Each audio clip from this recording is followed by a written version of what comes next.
Good morning everyone. সেদিন আমরা সকালবেলা উঠে একটা ওয়ান ডে ট্রিপের জন্য রেডি হচ্ছিলাম।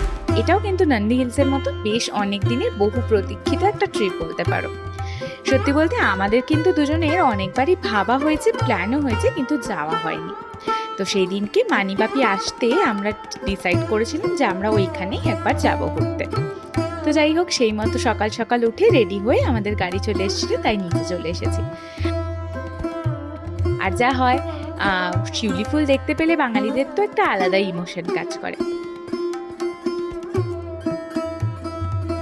বেশ কিছুক্ষণ যাওয়ার পরে আমার বেশ খানিকটা খিদে পেয়ে গেছিল। আজকে আমরা জানো তো বেশ কিছু খাবার দাবারও নিয়ে এসেছিলাম, কারণ বলা যায় না রাস্তায় কখন খেতে পারবো না পারবো, কোথায় খাবার জায়গা পাবো না পাবো, আর সব থেকে বড় কথা এখানে কোথায় কিরকম খাবার পাওয়া যায় সেটাও জানা ছিল না। তো আমরা আজকে যাচ্ছি তামিলনাড়ু। ব্যাঙ্গালোর আর তামিলনাড়ুর ওয়েদারে প্রচুর ডিফারেন্স রয়েছে। আর আমি গাড়িতে বেশ খানিকটা ঘুমিয়েও নিয়েছিলাম, কারণ যেটা হয় আর কি, আমি সকালবেলা উঠলে আমার সারাদিনই শরীরটা একটু খারাপই লাগে। আর রাস্তাঘাটও ভীষণ সুন্দর ছিল। আজকে আমরা কোথায় যাচ্ছি তোমরা কি কেউ এখন অবধি গেস করতে পারলে? আজকে আমরা যাচ্ছি হগনিকাল ফলসে। বেসিক্যালি রাস্তাটা বেশ খানিকটা দূরে এবং ওয়েদারটাও ভীষণ ভালো ছিল সেদিন। আর এই জঙ্গলে নাকি বেশ কিছু ওয়াইল্ড অ্যানিমেলও থাকে, যার কারণে সেই জন্য এখানে ইলেকট্রিক ফেন্সগুলো দিয়ে প্রোটেক্টেড করে রাখা হয়েছিল এরিয়াটাকে।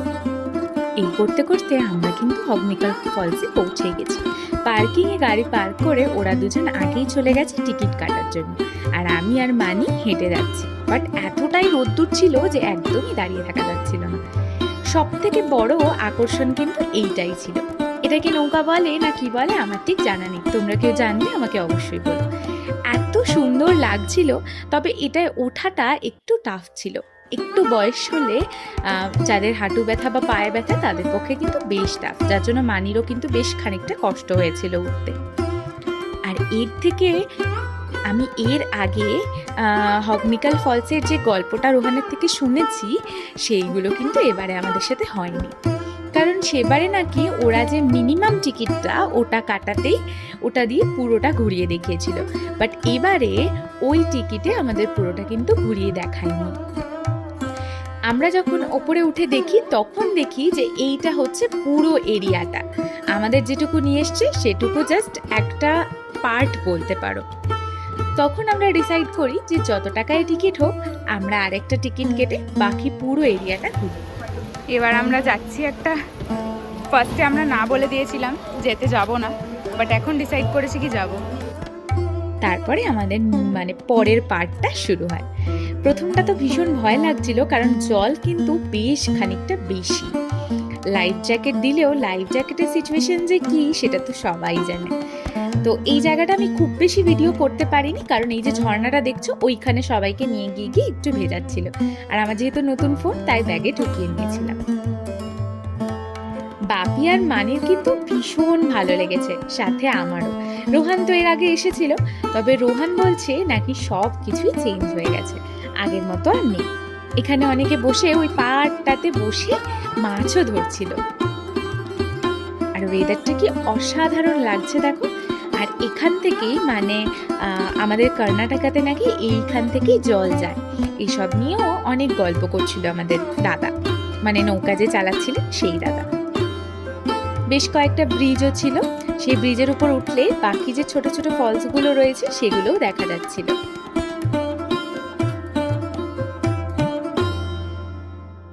আমি একটু ফলসে নেমেছিলাম, ভিজেও ছিলাম, তাই বাকি ভিডিওগুলো করা হয়নি। তবে দেখো কি অসাধারণ দেখতে লাগছে ব্রিজের ওপর থেকে।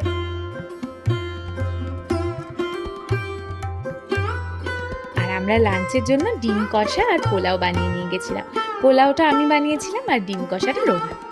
তারপর আমরা ওখান থেকে জানতে পারি যে একটা কুমির প্রকল্প রয়েছে। তো আমি ওখানে গিয়ে প্রথম কুমিরকে মারপিট করতে দেখেছিলাম।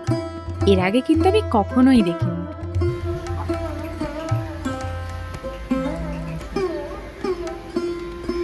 যাবে ওরম করলে।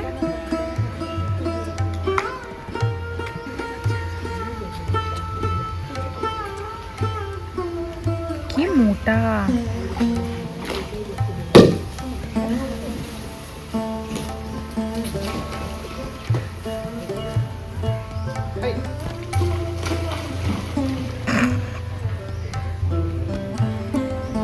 তারপরে বাড়ি ফেরার পালা। পুরো ভেজা গা নিয়ে কিন্তু সেদিন আমি বাড়ি ফিরেছিলাম। আর বাড়ি এসে মানে একটা ওড়না গায়ে দিয়ে বাড়ি এসেছিলাম, আর এসিতে সারা দিন প্রচন্ড ঠান্ডা লেগেছে। তো যাই হোক, তোমরা কারা কারা অগ্নিকাল ফলসে গেছো আর তোমাদের এক্সপিরিয়েন্স কি তোমরা কিন্তু অবশ্যই আমাকে জানিও। তো আজকের ব্লগটা এতটাই, দেখা হচ্ছে নেক্সট ব্লগে।